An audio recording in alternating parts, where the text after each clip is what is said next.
The sky above the Solomon Islands burned with a copper glow as the sun descended toward the Pacific horizon.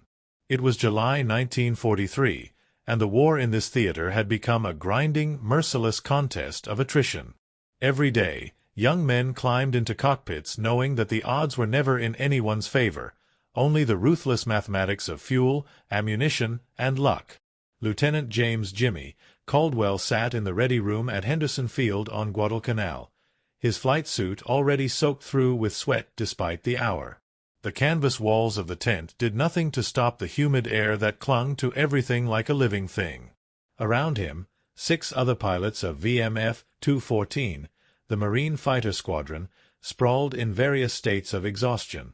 Some slept. Others stared at nothing in particular, their minds already in the clouds, already fighting. Caldwell was 23 years old. He had sandy hair that he kept short because of the heat, and pale blue eyes that seemed older than the rest of him. He'd been in the Pacific for 9 months, long enough to lose the romantic notions about aerial combat, long enough to understand that survival was mostly about discipline and just a little bit about fate. The mission briefing had been straightforward: escort a formation of SBD Dauntless dive bombers to hit Japanese positions on Kolombangara Island. Intelligence reported minimal air opposition. Caldwell had learned to distrust the word minimal. Caldwell. He looked up. Captain Frank Morrison stood at the entrance to the tent, silhouetted against the fading sunlight. Morrison was old for a fighter pilot, 31, and had the deep lines around his eyes to prove it. "Sir, you're flying number 3 position.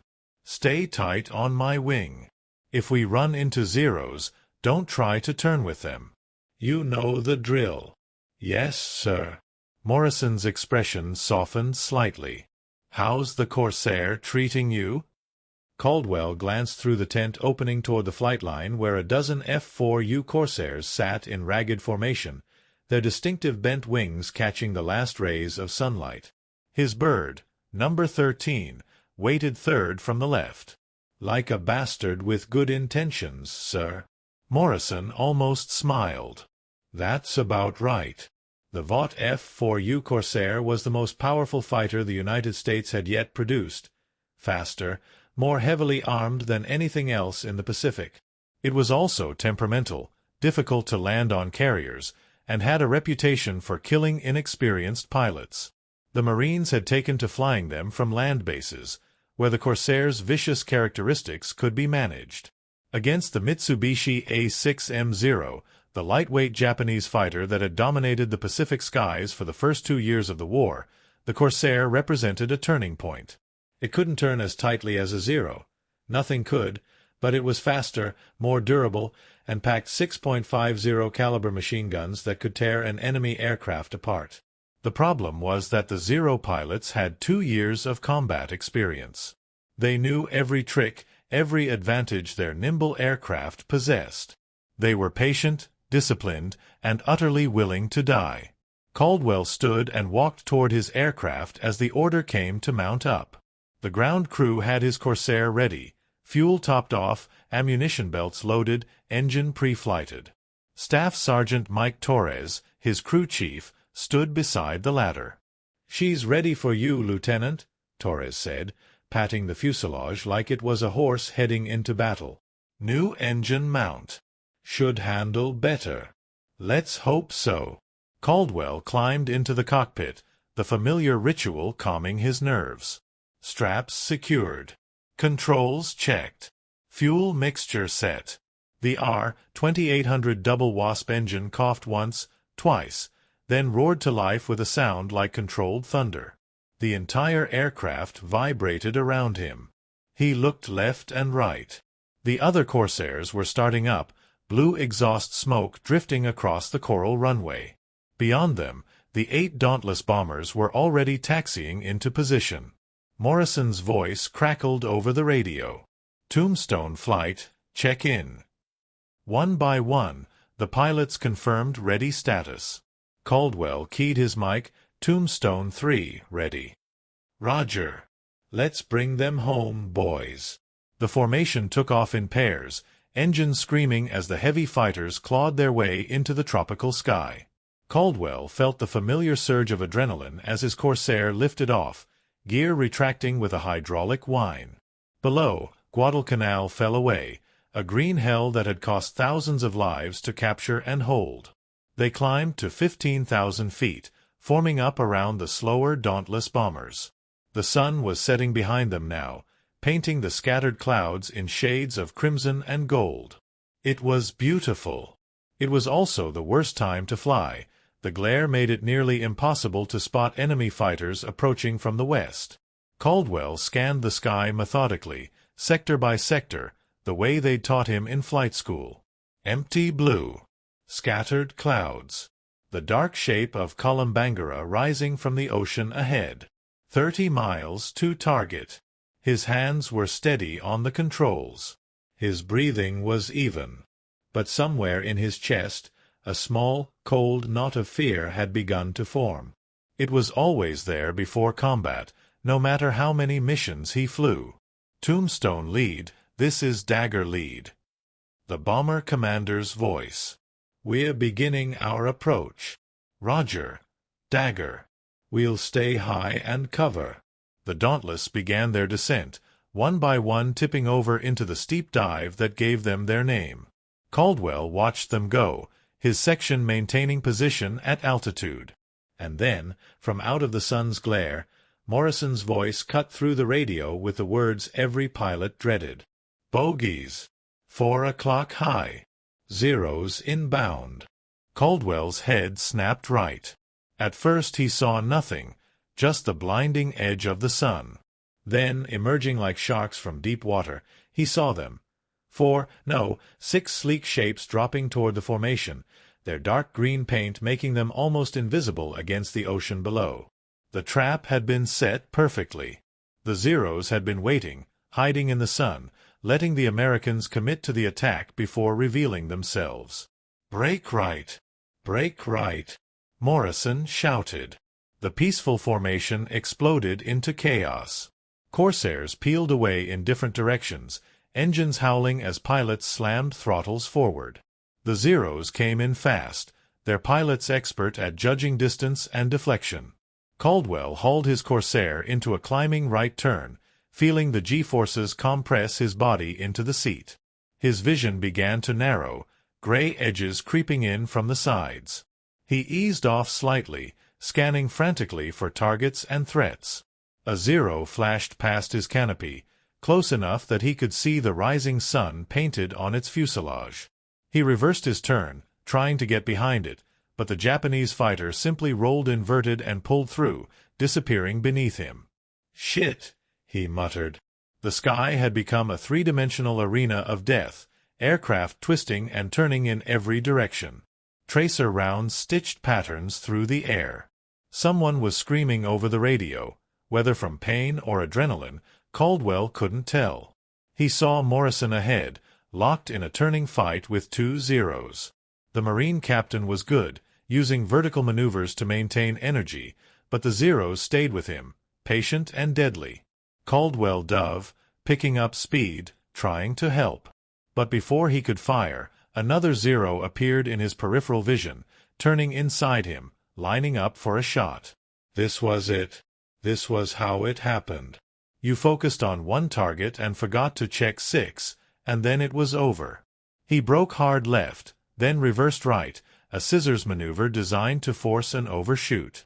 The Zero stayed with him. Tracers walked across his right wing, punching neat holes in the aluminum.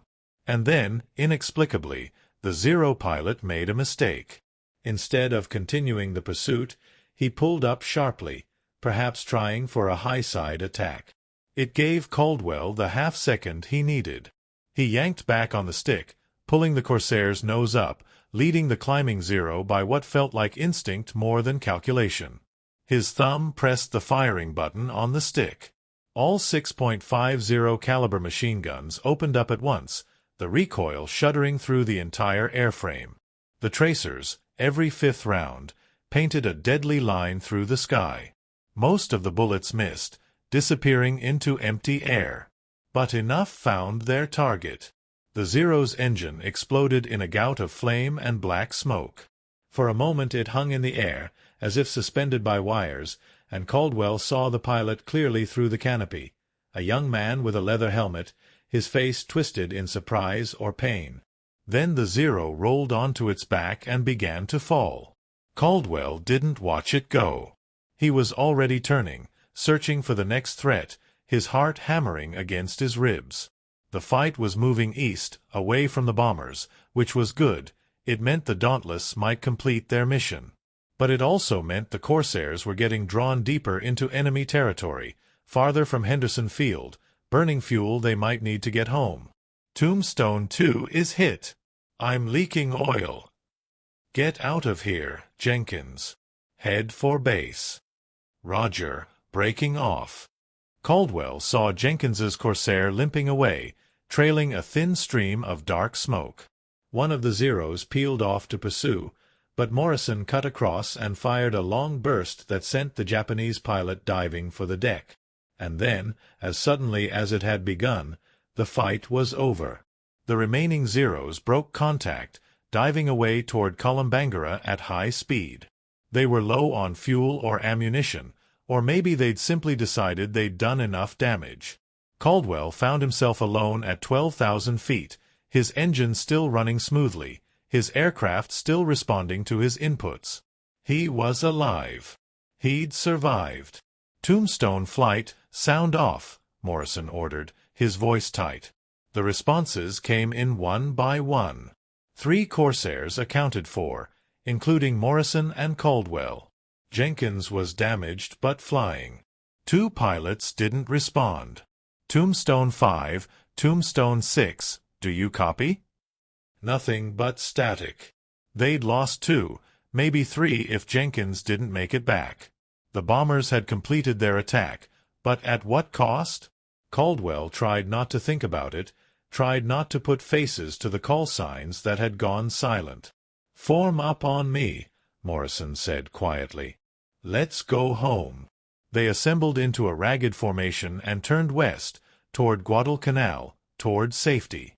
The sun had set completely now, leaving them in the gray twilight that preceded full darkness.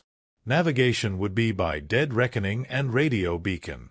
Caldwell trimmed his aircraft for level flight and allowed himself to take a full breath for the first time since the fight began. His hands were shaking slightly on the control stick. He flexed his fingers, forcing them to steady. It should have been routine. Intelligence had said minimal opposition. Instead, they'd flown into a well-planned ambush and paid the price. But that wasn't what stuck with him as they droned westward through the gathering night. What bothered him, what he kept replaying in his mind, was the moment when he'd fired on that Zero, the moment when it should have exploded, should have disintegrated under the hammer blows of 6.50 caliber machine guns. Instead, only the engine had caught fire. The rest of the aircraft had remained intact, controllable. The pilot might even have survived, might have ditched near one of the islands and been picked up by his comrades. The Zero was a beautiful aircraft, Caldwell realized. Elegant, purposeful, deadly. It was also fragile. Everyone knew that. The Japanese had sacrificed armor and self-sealing fuel tanks to save weight, to maximize range and maneuverability.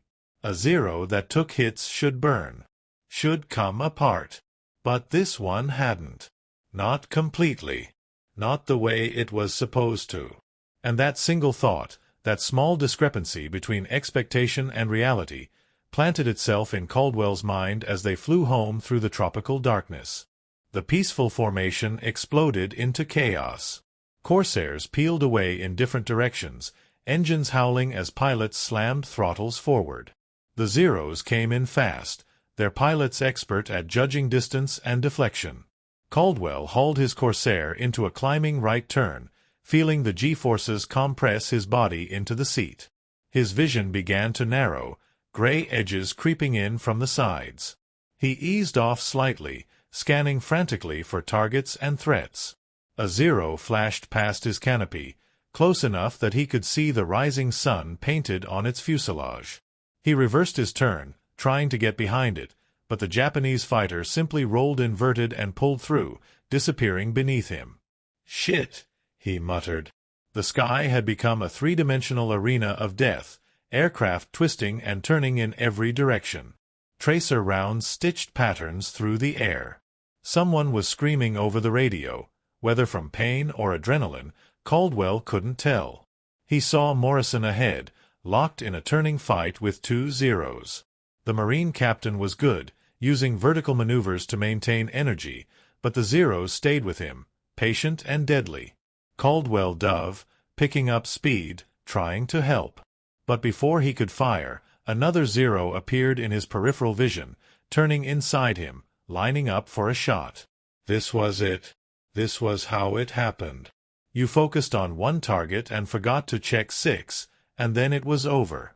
He broke hard left, then reversed right, a scissors maneuver designed to force an overshoot. The Zero stayed with him. Tracers walked across his right wing, punching neat holes in the aluminum. And then, inexplicably, the Zero pilot made a mistake. Instead of continuing the pursuit, he pulled up sharply, perhaps trying for a high-side attack. It gave Caldwell the half-second he needed. He yanked back on the stick, pulling the Corsair's nose up, leading the climbing Zero by what felt like instinct more than calculation. His thumb pressed the firing button on the stick. All 6.50 caliber machine guns opened up at once, the recoil shuddering through the entire airframe. The tracers, every fifth round, painted a deadly line through the sky.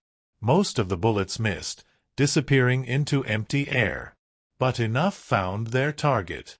The Zero's engine exploded in a gout of flame and black smoke. For a moment it hung in the air, as if suspended by wires, and Caldwell saw the pilot clearly through the canopy, a young man with a leather helmet, his face twisted in surprise or pain. Then the Zero rolled onto its back and began to fall. Caldwell didn't watch it go. He was already turning, searching for the next threat, his heart hammering against his ribs. The fight was moving east, away from the bombers, which was good. It meant the Dauntless might complete their mission. But it also meant the Corsairs were getting drawn deeper into enemy territory, farther from Henderson Field, burning fuel they might need to get home. Tombstone 2 is hit. I'm leaking oil. Get out of here, Jenkins. Head for base. Roger, breaking off. Caldwell saw Jenkins's Corsair limping away, trailing a thin stream of dark smoke. One of the Zeros peeled off to pursue, but Morrison cut across and fired a long burst that sent the Japanese pilot diving for the deck. And then, as suddenly as it had begun, the fight was over. The remaining Zeros broke contact, diving away toward Kolombangara at high speed. They were low on fuel or ammunition, or maybe they'd simply decided they'd done enough damage. Caldwell found himself alone at 12,000 feet, his engine still running smoothly, his aircraft still responding to his inputs. He was alive. He'd survived. Tombstone flight, sound off, Morrison ordered, his voice tight. The responses came in one by one. 3 Corsairs accounted for, including Morrison and Caldwell. Jenkins was damaged but flying. 2 pilots didn't respond. Tombstone 5, Tombstone 6, do you copy? Nothing but static. They'd lost 2, maybe 3 if Jenkins didn't make it back. The bombers had completed their attack, but at what cost? Caldwell tried not to think about it, tried not to put faces to the call signs that had gone silent. Form up on me, Morrison said quietly. Let's go home. They assembled into a ragged formation and turned west, toward Guadalcanal, toward safety. The sun had set completely now, leaving them in the gray twilight that preceded full darkness. Navigation would be by dead reckoning and radio beacon. Caldwell trimmed his aircraft for level flight and allowed himself to take a full breath for the first time since the fight began. His hands were shaking slightly on the control stick. He flexed his fingers, forcing them to steady. It should have been routine. Intelligence had said minimal opposition. Instead, they'd flown into a well-planned ambush and paid the price. But that wasn't what stuck with him as they droned westward through the gathering night. What bothered him, what he kept replaying in his mind, was the moment when he'd fired on that Zero, the moment when it should have exploded, should have disintegrated under the hammer blows of 6.50 caliber machine guns. Instead, only the engine had caught fire. The rest of the aircraft had remained intact, controllable. The pilot might even have survived, might have ditched near one of the islands and been picked up by his comrades. The Zero was a beautiful aircraft, Caldwell realized. Elegant, purposeful, deadly. It was also fragile. Everyone knew that. The Japanese had sacrificed armor and self-sealing fuel tanks to save weight, to maximize range and maneuverability. A Zero that took hits should burn, should come apart. But this one hadn't. Not completely. Not the way it was supposed to. And that single thought, that small discrepancy between expectation and reality, planted itself in Caldwell's mind as they flew home through the tropical darkness. Continue in Chapter 2 to discover what happened when the impossible became real. Chapter 2.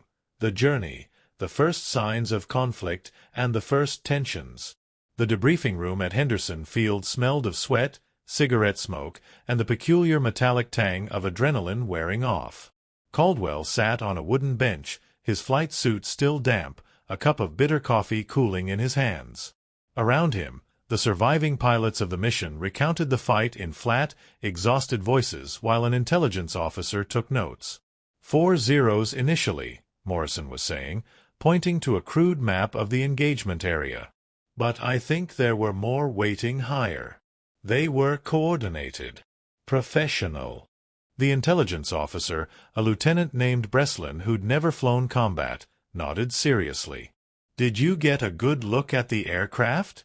Any unusual markings? Morrison gave him a look that could have peeled paint.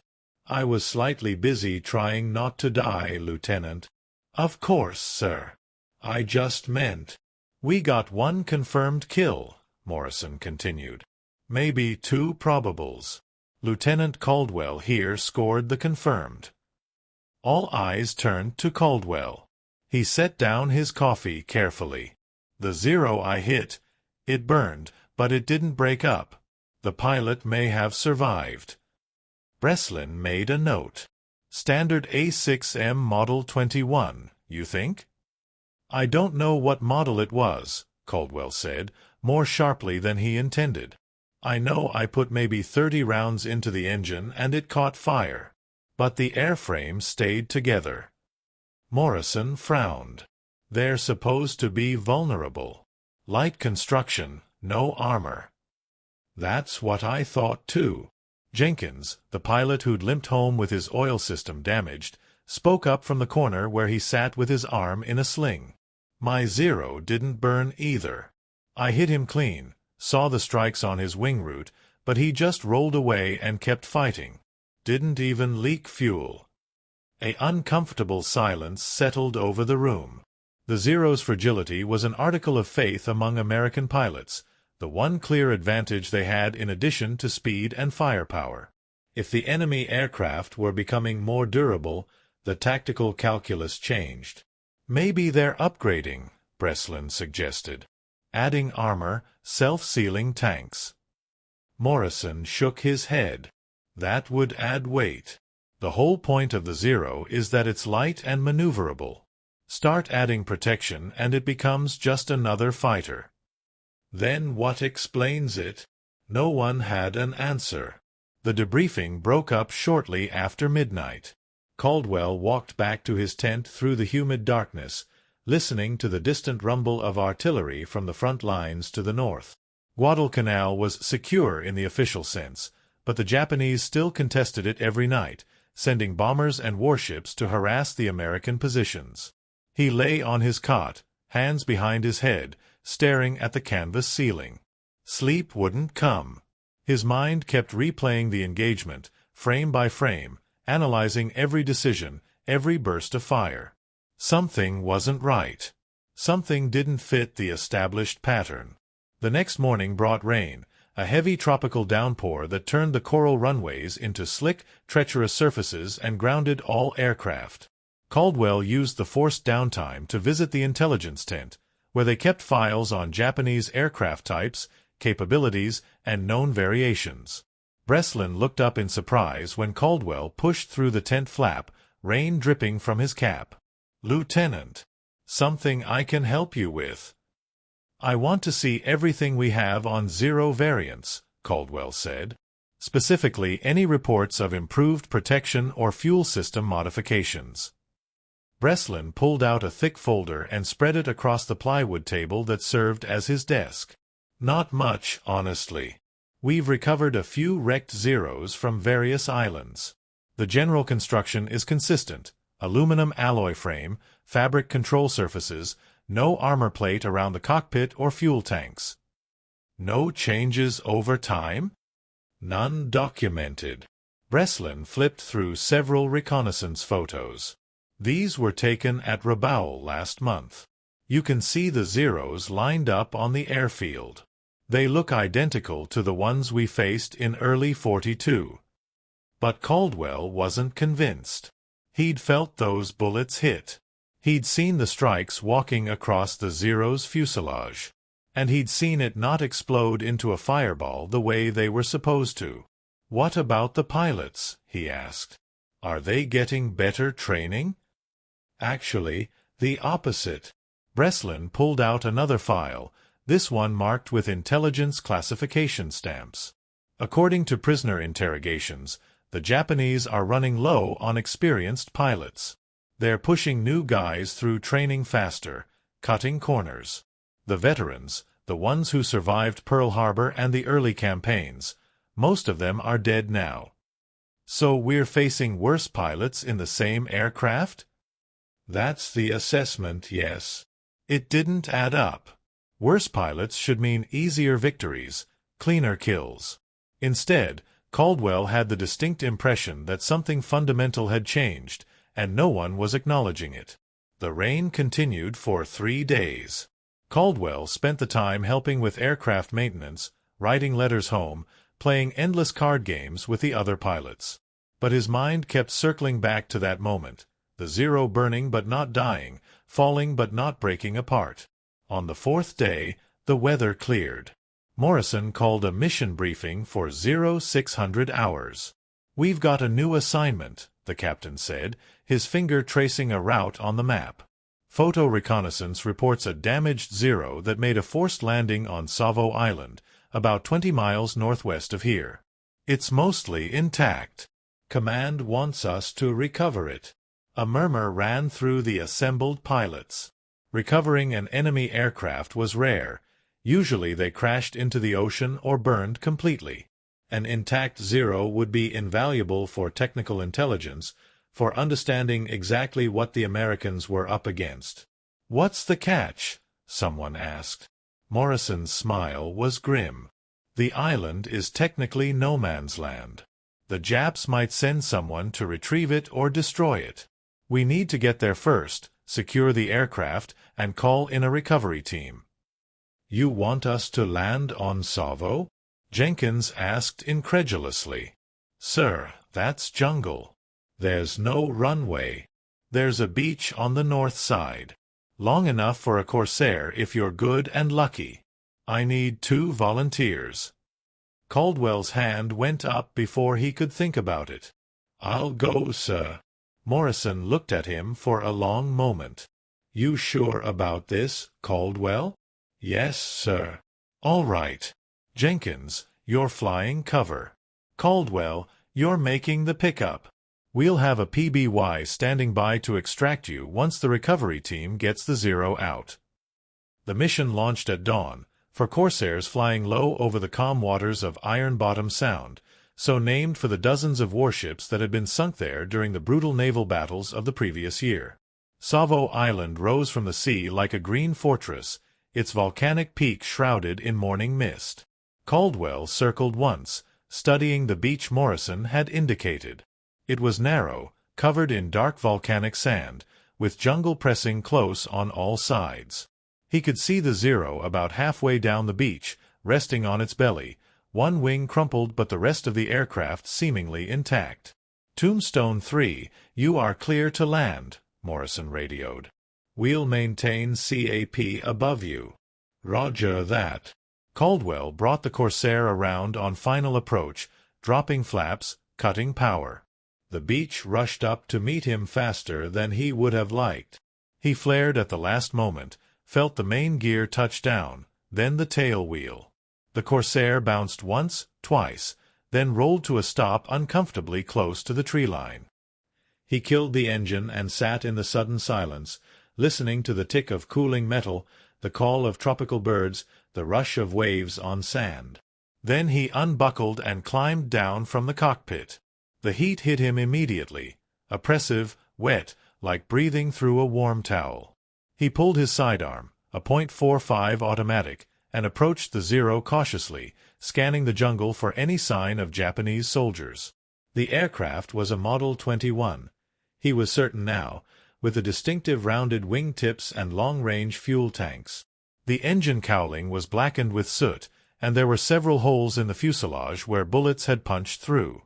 But the cockpit was intact, the canopy still closed. Caldwell climbed up on the wing, careful not to put his weight on the damaged section. He peered through the canopy and felt his breath catch. The pilot was still inside. He was slumped forward against his harness, head lolled to one side. Dead, Caldwell assumed, until the man's head suddenly lifted and turned, revealing a young face streaked with blood, eyes wide with shock and pain. For a frozen moment, the two pilots stared at each other through the scratched plexiglass, enemy combatants, survivors, human beings far from home. Then training took over. Caldwell holstered his pistol and pulled at the canopy, which was stuck. The Japanese pilot watched him struggle, then reached up with shaking hands and released the internal latch. The canopy slid back with a screech of protesting metal. "Easy," Caldwell said, though he had no idea if the man spoke English. "Easy, I've got you." The pilot mumbled something in Japanese. His flight suit was soaked with blood from a wound in his left side. He'd been shot, probably by Caldwell himself 2 days ago, and had somehow managed to nurse his damaged aircraft across 20 miles of ocean before crash-landing here. Caldwell helped him out of the cockpit, surprised by how light he was, how young. Couldn't have been more than 20. The pilot collapsed on the beach, breathing in ragged gasps. "Tombstone lead, this is 3, Caldwell radioed. "I've got a survivor down here. Japanese pilot. Wounded. I need that PBY now." Morrison's voice came back skeptical. "Say again, 3. You have a survivor." "Affirmative." "He's in bad shape." A pause. Then, "Roger. PBY is inbound, ETA 15 minutes. Caldwell knelt beside the Japanese pilot, who had closed his eyes and seemed to be praying or simply accepting his fate. Up close, Caldwell could see the details: the worn leather of his flight jacket, the silk scarf tucked into his collar, the family photo he clutched in one blood-stained hand. "Why didn't you burn?" Caldwell asked quietly, knowing the man couldn't understand. "Why didn't your plane break apart?" The pilot's eyes opened. He looked at Caldwell with an expression of profound exhaustion mixed with something else, possibly respect, possibly just confusion. Then, in halting but clear English, he said, "We added tanks. Not self-sealing, but redundant. More layers." Caldwell stared. "You can speak English?" A weak smile. "Little. Studied. California. Before war. The fuel tanks have multiple layers now?" The pilot nodded fractionally. "Still burn. But not always. Not right away." It was a simple modification, Caldwell realized. Not true self-sealing tanks like American aircraft had, which used a rubber lining that swelled when punctured to seal small holes. Just redundant layers of thin metal, creating multiple compartments. It wouldn't stop leaks entirely, but it might prevent a catastrophic fire long enough for a pilot to escape or make an emergency landing. When did they make this change? Caldwell asked urgently. But the pilot's eyes had closed again. His breathing grew shallow, labored. The PBY Catalina flying boat landed in the calm water just offshore and taxied close to the beach. Corpsmen waded ashore with a stretcher. By the time they reached the Japanese pilot, he had lost consciousness. "Will he make it?" Caldwell asked. "Maybe," one of the corpsmen said, checking the pilot's pulse. "Lost a lot of blood. But he's young, strong. Maybe." They carried him to the flying boat while a recovery team arrived via landing craft to dismantle and transport the Zero. Caldwell stood on the beach, watching it all happen, his mind racing through the implications. The Japanese were adapting. Not with radical redesigns or new technology, but with simple, practical modifications that addressed their aircraft's greatest weakness. How many other changes had they made? How many other assumptions about enemy capabilities were now outdated? Morrison landed his Corsair on the beach beside Caldwell's. He climbed down and walked over, lighting a cigarette. "You did good today, Jimmy," he said, using Caldwell's first name for the first time. "Real good." "We need to report what that pilot told me," Caldwell said. "About the fuel tanks." "Already did. I heard it over the radio." Morrison took a long drag, exhaled slowly. "Command is skeptical. They think he was delirious, making it up." "He wasn't." "I believe you. But we need proof. That Zero they're hauling away, once the engineers tear it apart, we'll know for sure." "And if I'm right?" Morrison looked out at the water, where the PBY was taking off, carrying the wounded Japanese pilot to an uncertain fate. "Then everything gets harder," he said quietly. "This whole war gets harder." They flew back to Henderson Field in silence, the two Corsairs skimming low over the waves, the afternoon sun glinting off their wings. Caldwell couldn't shake the image of that young pilot's face, the photograph clutched in his hand, the simple dignity with which he'd accepted his circumstances. The enemy had names, had families, had ingenuity and courage and the ability to learn from their mistakes. It was easier when they were just targets, just aircraft to shoot down, obstacles to overcome. But it was never that simple. War never was. The report came back from the technical intelligence team 6 days later. Lieutenant Caldwell was correct. The recovered Zero had indeed been modified with a crude but effective redundant fuel system. Multiple thin metal compartments layered together, creating a buffer that reduced the likelihood of immediate catastrophic fire when punctured. It wasn't true self-sealing technology, but it was enough to make a difference. The implications rippled through the command structure. If this modification was widespread, American pilots needed to adjust their tactics. The old certainty that a few good hits would send a Zero spiraling down in flames could no longer be assumed. But doctrine changed slowly, especially when it required admitting that the enemy was smarter than anticipated. The official word from high command was measured, cautious, increased vigilance recommended when engaging a 6M-type aircraft. Multiple concentrated bursts advised. Morrison read the directive aloud in the ready room and then crumpled it up. "Multiple concentrated bursts," he said acidly. "As opposed to what?" "Firing wildly and hoping for the best." Jenkins, his arm still bandaged but cleared to fly again, laughed bitterly. At least they didn't say minimal opposition. But Caldwell noticed something in Morrison's expression, a tightness around the eyes, a set to his jaw that suggested the captain knew more than he was saying. "Sir," Caldwell asked after the briefing broke up, "what else came down from command?" Morrison looked around to make sure they were alone, then lowered his voice. "There's a new mission. Volunteer only. High risk, probably no reward except bragging rights if we survive." "I'm listening." Intelligence has identified a Japanese test facility on Bougainville. They think the fuel tank modifications and possibly other upgrades are being developed there. We've been tasked with hitting it. 6 Corsairs, low-level strike, in and out before their fighters can scramble. When? Tomorrow. Dawn. Morrison studied Caldwell's face. I'm not ordering you to come. You've done enough already. But Caldwell was already nodding. I'm in. Figured you'd say that. The mission briefing the next morning was sparse on details and heavy on risk assessment. The target was an airfield and technical facility on the southern coast of Bougainville, deep in Japanese-held territory.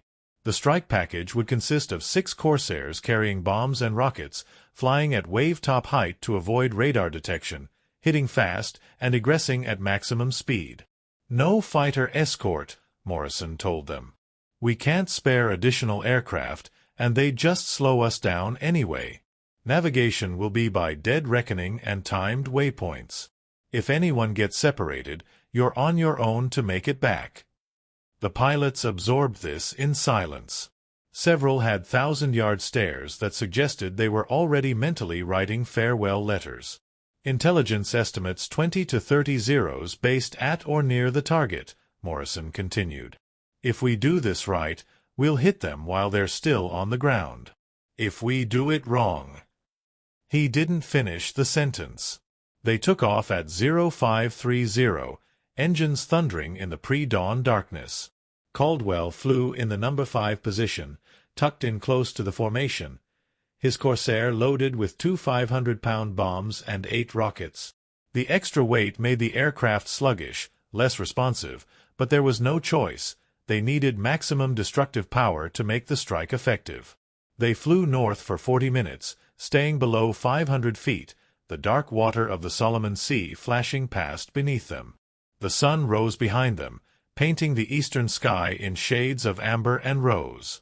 It would have been beautiful if Caldwell's stomach wasn't twisted into knots. "Tighten up," Morrison ordered as the dark shape of Bougainville appeared on the horizon. "Weapons hot. Remember, we go in from the south, hit the hangars and fuel storage first, then the aircraft on the ground. Don't get fixated on individual targets. Make your pass and get out." Caldwell armed his weapons, feeling the click of switches under his fingers, the slight vibration as the electrical systems powered up. His mouth was dry. His hands were steady. The airfield appeared suddenly as they crested a low ridge, a long dirt runway cut into the jungle, with several large hangars on the eastern side and rows of parked aircraft glinting in the early morning sun. Caldwell had time to register perhaps 20 zeros lined up in neat rows before Morrison's voice cut through the radio. "Hit them. Hit them now." The formation split apart, each Corsair selecting targets and diving toward them at maximum speed. Caldwell rolled left, lined up on a cluster of fuel drums near one of the hangars, and fired his rockets. The 8 projectiles leaped from their rails with trails of white smoke, arcing down toward the target. Most missed, but 2 struck home, the explosions sending debris and flames spiraling upward. Then he was pulling up, releasing his bombs in a long arc over the main hangar, not bothering to watch where they landed. There was no time. The sky was suddenly full of tracers, anti-aircraft fire coming from positions Caldwell hadn't even seen, bright lines of death reaching up toward the Corsairs. "Brake right! Brake right!" someone screamed. Caldwell yanked the stick hard, feeling the G-forces crush him into his seat. Something flashed past his canopy, another Corsair, inverted, trailing smoke. He couldn't tell who it was. The airfield below was chaos. 2 hangars were burning. Several Zeros had been caught in the initial attack and were either destroyed or damaged. But others were intact, and Caldwell could see ground crews scrambling to get them started, to get them into the air. "Tombstone lead, we've got Zeros launching." Jenkins called out. 3, no 4, rolling now. "Egress, egress." Morrison ordered. "Everyone out, south heading, deck level." But it was too late for a clean escape. The Japanese fighters were already in the air, climbing rapidly, their pilots expert at emergency scrambles. The Corsairs, heavy with expended weapons and low on fuel, had no advantage now except raw speed. Caldwell pushed his throttle to the firewall and dove for the deck, the jungle canopy rushing past in a green blur. Behind him, he could hear the stutter of machine gun fire, the sharp breathing of pilots under extreme stress, the static of jammed radio frequencies. Tombstone 6 is hit. I'm going down. Caldwell risked a glance back. He saw a Corsair trailing fire, rolling onto its back, disappearing into the jungle. No parachute. Then a Zero appeared in his peripheral vision, diving from above, trying to cut him off. Caldwell broke hard left, then right, jinking unpredictably, trying to force the Japanese pilot to make a difficult deflection shot. Tracers walked past his right wing, missing by feet. The Zero pilot was good. He stayed with Caldwell through 2 reverses, patient, waiting for a clean shot. Caldwell could feel the enemy aircraft's presence like a physical weight, pressing down on him, limiting his options. And then Morrison's Corsair flashed across from the opposite direction, guns blazing. The Zero broke off, diving away, smoke trailing from its engine. Morrison didn't pursue. Instead, he pulled up alongside Caldwell's aircraft, waggling his wings in the signal to stay close. They ran south together, 2 Corsairs against whatever pursuit the Japanese could muster. The radio was chaos, pilots calling out positions, threats, damage reports. Caldwell tried to make sense of it but gave up. All that mattered was speed and distance. 5 minutes passed. Then 10. The coast of Bougainville fell behind, replaced by open ocean. Caldwell allowed himself to believe they might actually make it. Tombstone flight, sound off, Morrison ordered, his voice ragged. The responses came in slowly. 3 Corsairs accounted for: Morrison, Caldwell, and Jenkins. 1 confirmed shot down. 2 not responding. They'd lost 3 pilots, possibly more, and the strike damage was uncertain. It should have felt like failure. Instead, Caldwell felt only a strange numbness, a distance from his own body and the events of the last 20 minutes. Tombstone 3, you still with me? Morrison asked. Still here, sir. Good man. Stay tight. We've got a long way to go. They flew in silence for another 30 minutes, their fuel gauges dropping toward empty, the engines running rough from prolonged maximum power. Guadalcanal appeared finally on the horizon, and Caldwell felt something in his chest unclench. But as they approached Henderson Field, Morrison's voice came over the radio, tight with concern. 3, you're trailing fluid. Looks like hydraulic. Can you see your gauges? Caldwell looked down. The hydraulic pressure indicator was dropping rapidly. He tried the gear lever. Nothing. The flaps. Nothing. His flight controls still worked, running on manual reversion, but landing would be a nightmare without gear or flaps. I'm showing 0 hydraulic pressure, he reported, keeping his voice level. Gear won't extend. Roger. We'll talk you through a belly landing. You'll be fine. But Caldwell could hear the doubt in Morrison's voice. Belly landings were dangerous even under controlled conditions. After a combat mission, with damaged systems and exhausted reflexes, the odds got much worse. They made 1 pass over the field so the ground crew could verify his gear was fully retracted. Then Morrison positioned his Corsair alongside, serving as a guide as Caldwell set up for his approach. Nice and easy, Morrison coached. Shallow angle. You want to kiss the runway, not punch it. Caldwell's hands were trembling now, adrenaline finally catching up with him. The runway grew larger in his windscreen. He could see fire trucks and ambulances lining up, their crews ready for the worst. Looking good, 3. Just hold that attitude. The Corsair's belly touched the coral runway with a scream of tearing metal. Sparks flew as the propeller struck, shearing off in jagged pieces. The aircraft slewed sideways, grinding across the rough surface, and Caldwell had to fight the controls to keep it from flipping. Then, after what felt like an eternity, it stopped. Caldwell sat in the sudden silence, his hands still gripping the control stick, his whole body shaking. He could smell fuel and hot metal and his own fear sweat. Someone was hammering on the canopy. He released it, and hands reached in to help him out.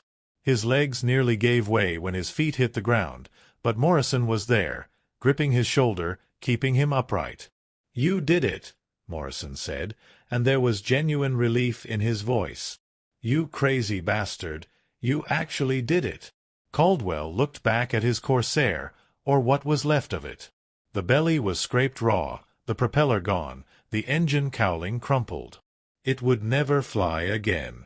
But he was alive. Against all probability, against the odds, he had survived. The debriefing lasted hours. Intelligence officers wanted every detail: what they'd seen at the target, how many aircraft destroyed, the nature of the defenses, the performance of the enemy fighters. Caldwell answered mechanically, his mind elsewhere. Finally, as the sun set and the day's missions ended, Morrison pulled him aside. "That Japanese pilot you rescued," the captain said. "The one from Savo Island. What about him?" "He made it.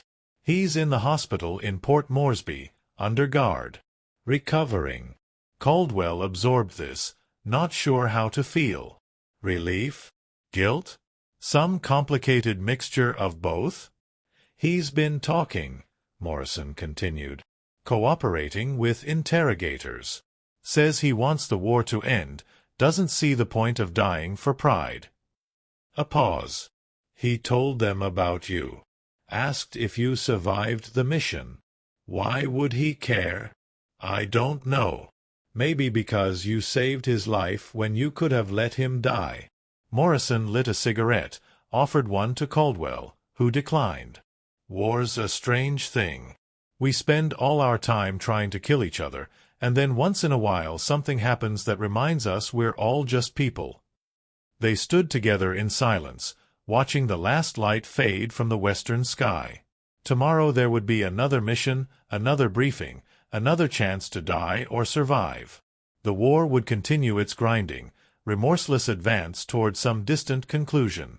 But tonight, just for a moment, Caldwell allowed himself to feel something other than fear or determination or duty. He allowed himself to feel human. The hospital ward in Port Moresby smelled of disinfectant and tropical rot, the two scents mixing into something neither clean nor entirely foul, just tired. Caldwell stood at the entrance for a long moment before pushing through the canvas flap. Inside, rows of cots held wounded men, American, Australian, even a few British, in various states of recovery or decline. At the far end, separated by a makeshift partition of bedsheets, was the enemy. Lieutenant Takashi Yamada lay propped up on pillows, his torso wrapped in bandages, his face pale but alert. Two guards stood outside his section, rifles slung, looking bored. When they saw Caldwell approach, one of them straightened slightly. "Help you, sir?" "I'd like to speak with the prisoner," Caldwell said, surprised by the steadiness of his own voice. Captain Morrison cleared it. The guard checked a clipboard, nodded. 5 minutes. Don't get too close, and don't give him anything." Caldwell pulled aside the sheet partition and stepped into the cramped space. Yamada's eyes tracked him, widening slightly in recognition. "Lieutenant," the Japanese pilot said in his careful English, "you survived." "So did you." A ghost of a smile. "Not through my own skill. Through yours." Caldwell pulled over a stool and sat down, careful to maintain the distance the guards required. Up close, Yamada looked even younger than Caldwell remembered. Maybe 19, maybe 20. His hands, resting on top of the thin hospital blanket, were delicate, the hands of someone who'd probably spent his youth studying rather than doing manual labor. "You asked about me," Caldwell said. "Why?" Yamada considered the question, his eyes distant. In our culture, he said slowly, there is concept on. It means obligation, debt. When someone saves your life, you owe them on. Very serious thing. I wasn't trying to save you. I was recovering your aircraft. But you did save me. Could have left me to die. Would have been easier. Yamada shifted slightly, wincing at the movement. You pulled me from cockpit. Stayed with me. Called for help. Why? Caldwell didn't have a good answer. Seemed like the right thing to do. Right thing, Yamada repeated, tasting the English words. Yes, right thing. Not strategic thing. Not military thing. Just human thing. They sat in silence for a moment. Outside, a tropical rainstorm had begun, drumming against the hospital roof in a steady rhythm. The modifications to your Zero, Caldwell said. The redundant fuel tanks. How widespread are they? Yamada's expression became guarded. I am prisoner. Should not give tactical information. Your interrogators already got that out of you. I read the reports. A small nod. Then you know. Most Zeros now have modification. Not all. Takes time, resources. But maybe 60–70%. It's a good modification. Simple but effective. We learn from you, Yamada said with a trace of pride. Your aircraft, Wildcat, Corsair, very tough. Hard to kill.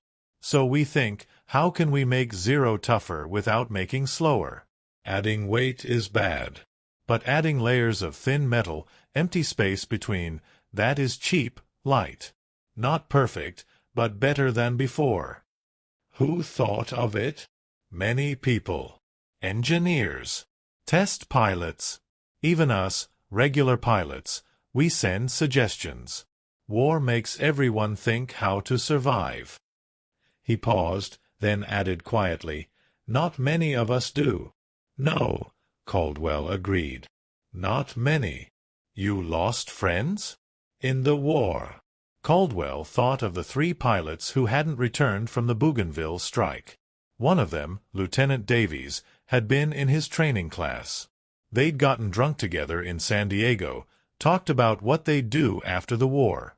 Davies had wanted to be a commercial pilot, fly passengers across the country in comfort and safety. Yes, Caldwell said. I've lost friends. I also. Yamada's eyes grew distant again. My whole squadron from beginning of war, all dead now except me. Best pilots in Imperial Navy.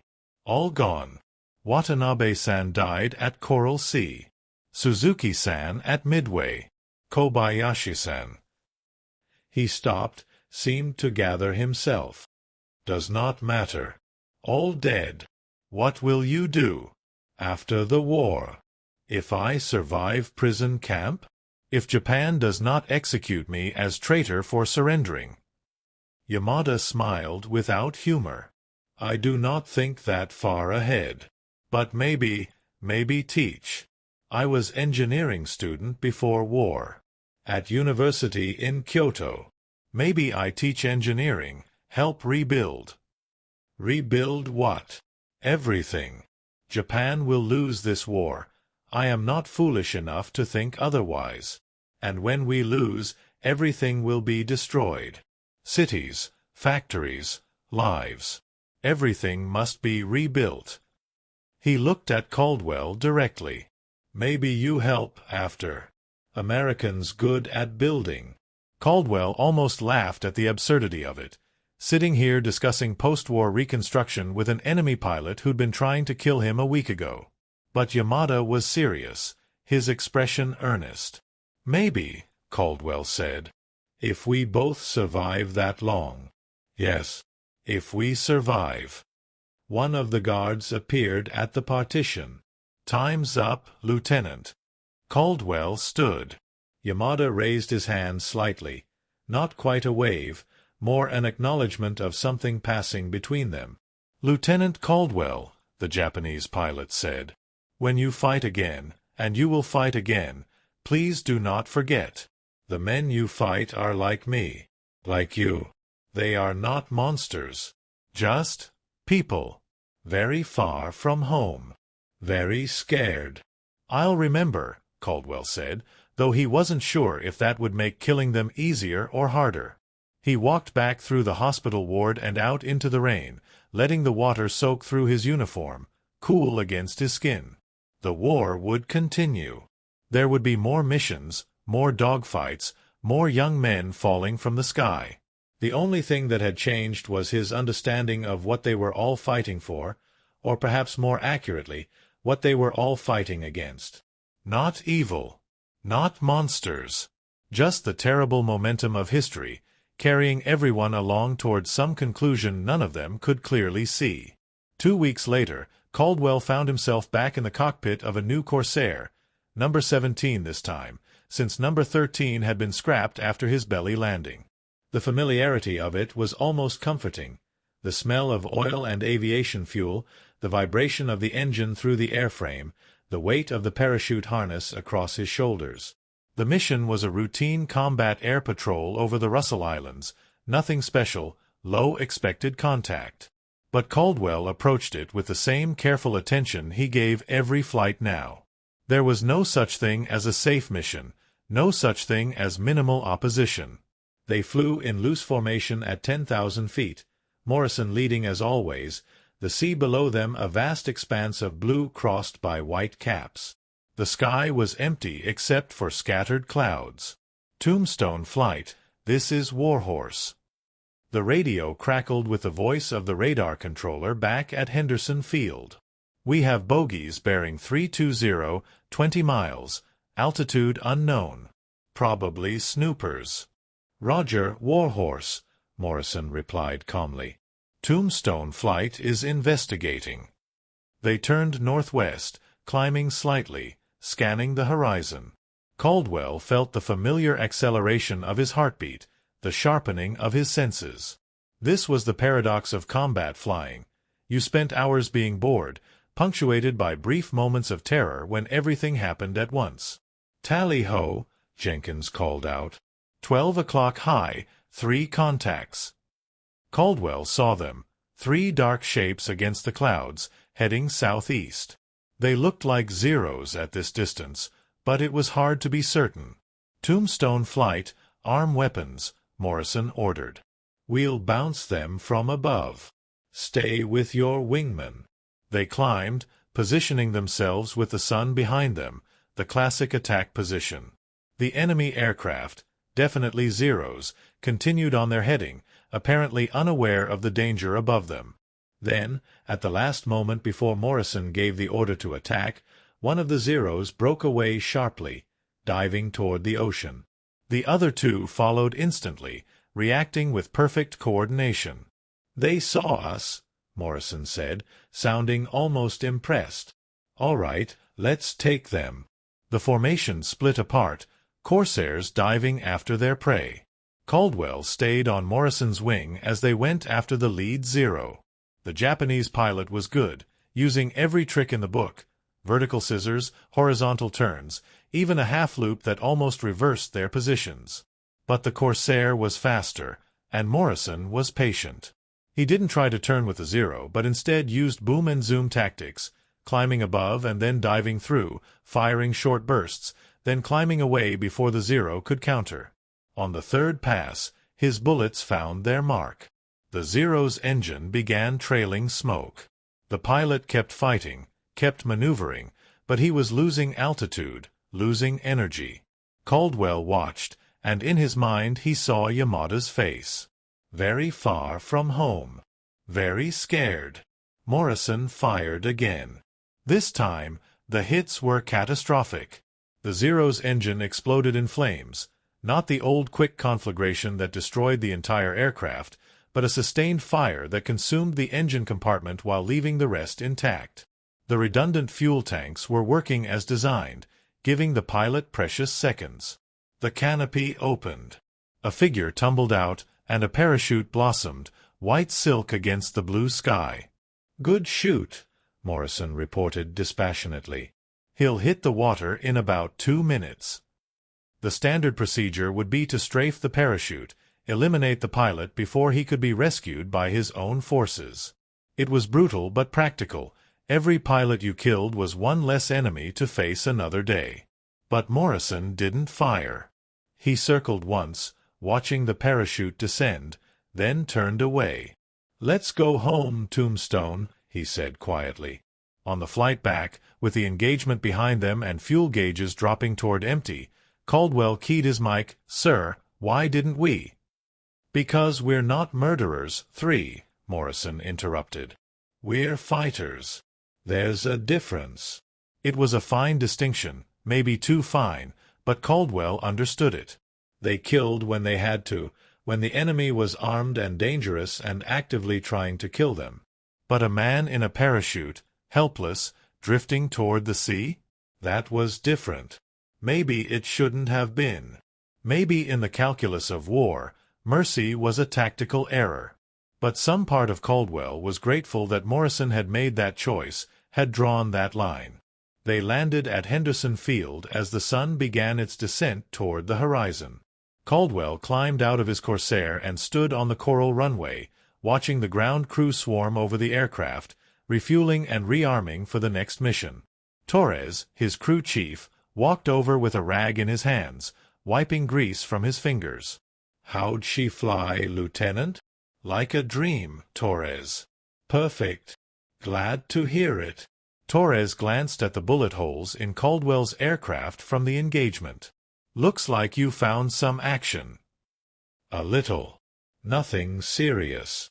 "That's good. We need you around here." Torres hesitated, then added, "Word is that Japanese pilot you rescued, Yamada or whatever his name was, he's being transferred stateside. Prisoner of war camp in California. Figures he'll sit out the rest of the war there." Caldwell nodded slowly. "That's good. He'll be safe there." "Yeah, I guess." Torres looked uncomfortable. "Seems weird, you know? Saving enemy pilots. Making sure they survive. We're supposed to be killing them. We do kill them, Torres. When we have to." Caldwell looked out at the ocean, where somewhere out there the Zero pilot they'd shot down was either being rescued or drowning. "But maybe we don't have to kill all of them. Maybe some of them get to live. Even though they'll just go back and fight us again?" "Yamada won't. That pilot today won't. He's going in the water, probably won't be found in time. But if he is, if by some miracle his guys pick him up, then yeah, maybe we'll face him again." Caldwell turned to look at Torres. "But you know what? I'm okay with that. I'd rather live in a world where we give people a chance to survive than one where we kill everyone just to be efficient." Torres was quiet for a moment. Then he nodded. "You're a better man than me, Lieutenant." "I doubt that." That evening, Caldwell sat in his tent and wrote 2 letters. The first was to his mother in Ohio, the usual reassurances about his safety and health, complaints about the heat and food, questions about home. He'd written dozens of these letters, and they were getting harder each time. Harder to find new things to say, harder to maintain the fiction that everything was fine. The second letter was addressed to the Prisoner of War Processing Center in California, care of Lieutenant Takashi Yamada. Caldwell wasn't sure if it would ever reach him, if the military postal service even delivered mail to enemy prisoners. But he wrote it anyway. "Dear Yamada, I don't know if you'll receive this letter, but I wanted you to know that I've thought about our conversation. You were right. The men we fight are people, not monsters. I see that now in a way I didn't before. You asked why I saved you. The honest answer is that I don't entirely know. Maybe it was instinct. Maybe it was because in that moment you weren't an enemy but just another pilot who'd crashed and needed help. I hope you survive the war. I hope you get to rebuild whatever you think is worth rebuilding. And I hope that when this is all over, we can look back on these years and understand what they meant. Not the tactics or strategies, but the human cost, the choices we made, the lines we drew or refused to draw. The sky has become more dangerous than it was when I first arrived. Your zero that should have burned but didn't, it's made us all more careful, more respectful of what we're up against. That's not a bad thing. Respect is better than contempt. Take care of yourself, Yamada. Maybe we'll meet again when we're both old men, and maybe we can laugh about how scared we were. Lieutenant James Caldwell. He sealed the letter, addressed it, and left it with the mail clerk. Then he lay on his cot and stared at the tent ceiling, listening to the sounds of the base at night, generators humming, voices calling out orders, the distant rumble of an aircraft taking off for a night patrol. The war would continue. Tomorrow there would be another mission, another chance to die or survive. But something had shifted in Caldwell's understanding of it all. The enemy had become human in his mind, and that changed everything. It didn't make him less willing to fight. If anything, it made him more determined, more careful, more precise. Because now he understood that every pilot he shot down was someone's son, someone's friend, someone who'd once had dreams that didn't involve war. And yet they still had to be fought. Still had to be defeated. Because the alternative was to surrender, to let the momentum of history carry them all toward a darker future. It was a terrible paradox, and Caldwell suspected he'd spend the rest of his life trying to reconcile it. 3 months later, VMF 214 was rotated off Guadalcanal, sent back to Australia for rest and refit. Caldwell found himself in Sydney, walking streets that weren't covered in coral dust, eating food that didn't come from cans, sleeping in a real bed for the first time in nearly a year. He received a letter from home. His mother wrote that his younger brother had enlisted, would be shipping out to Europe soon. She asked Caldwell to write to him, to share whatever wisdom he'd gained from his time in combat. Caldwell sat in a park overlooking the harbor and tried to compose a response. What could he tell his brother? What wisdom had he actually gained? Finally, he wrote simply, "Remember that the people you fight are human beings. Remember that survival is a skill you can learn. Remember that courage isn't the absence of fear, but acting despite it. And remember that some things are worth fighting for, even when the cost is terrible. Come home alive. That's the most important thing. Come home alive, and we'll figure out the rest together."